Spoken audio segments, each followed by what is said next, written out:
Libadde essanyu jjerere ng'omusumba w'essaza ly'e Masaka BP.JJUMBA akuliddemu okusanyuka kw'abannabiikira b'e Bwanda abajaguzza emyaka 25 bukyanga batandikirawo abaana bakiggala essomero. Entujje eno ebadde ku ssomero ly'abakiggala erya St. Mark School of the Deaf e Bwanda LYA mu Kalungo. Emikolo gy'okujaguza emyaka 25 bukyanga essomero ly'abakiggala erya St. Mark the 7th School of Deaf litandikibwawo nga gikulembeddwamu omusumba w'essaza ly'e Masaka BP.JJUMBA ng'asoose kusimba muti ogw'ekijjukizo. Aguddewo n'ekizimbe ky'abayizi bakiggala abannasale ekyazimbiddwa abajamani. Ku mukolo guno eyasooka okukulira essomero lino Sister Immaculate Rose Namakula kwajaguliza emyaka 50 egy'obunaddiini.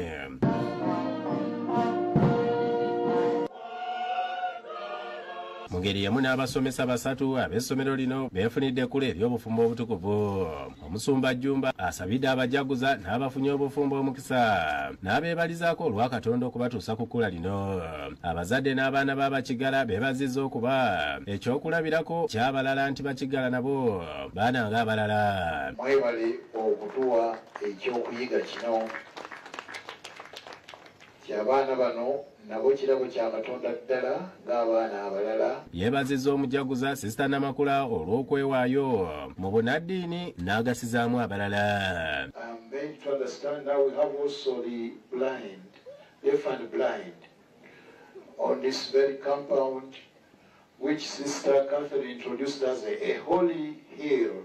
Yeebazizza abajamani abavugiridde essomero nga bakolagana ne Sister Angela Nannyonjo.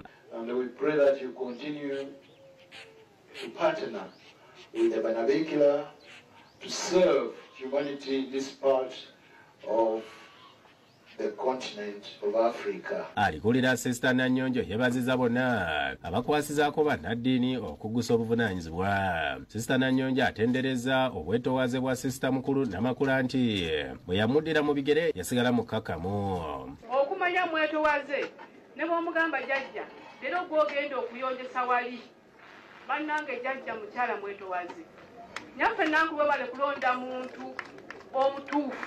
Nankulu w'e Bwanda Sister Noelina Namusoke yeebazizza abazadde obutasulirira bakiggala ne beewaayo okubasomesa. Olivanjiri embikkule buli muntu waddembe okujja n'asomamu nyewe tweyanziza ekyokulabirako ekirungi ekyo. Namusoke yeebazizza Sister Mukulu n'ababiikira abalala bonna abakwasizaako mu mulimu gw'okusomesa abakiggala. Twebaza abatuwagira mu kwongera okubunyisa obwakabaka bwa Katonda mu baana. Bannabiikira tweyanziza nnyo tweyanzeege obuyambi bwonna obutuweebwa nitusobola okutuukiriza omulimu guno. Sister Namakula alaze essanyu ery'okujaguza emyaka 50 n'alaga abaali abayizi be kati nga baakuguka mu bintu eby'enjawulo ne batandikawo n'amasomero. Nganze bwendi ku bwange sisobola kugamba nti nze neewadde obulamu mbeerewo obudde bwonna naye Mukama yennyini yampadde obulamu obwo. Omubaka wa Kalungu West Joseph Gonzaga Sewungu yeebazizza bannaddiini okuwanirira ebyenjigiriza. Singa gavumenti ekkiriza eseza PDM n'ezikwasa amadiini abakatoliki obukulembeze bw'obusiraamu n'abakristaayo abantu bajja zifunamu omugaso gw'amaanyi. Akubiriza abazadde okwongera okuweerera abaana n'asiima bazadde b'abakiggala abasomesezza abaana bano. Bw'oleeta omwana nze Makerere ng'asoma amateeka twasoma n'omwana omuwala nga talaba ng'akozesa braves naye ate abamu yatusinga okukola obulungi amateeka gazitowa. Oluvannyuma abajaguza basaze keeki ng'akabonero ak'okujaguza.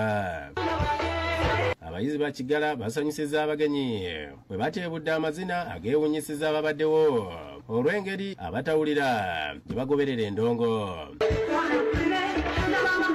Senabuli abaagala alina yakusakidde eggule lino ku lwa Bukedde TV.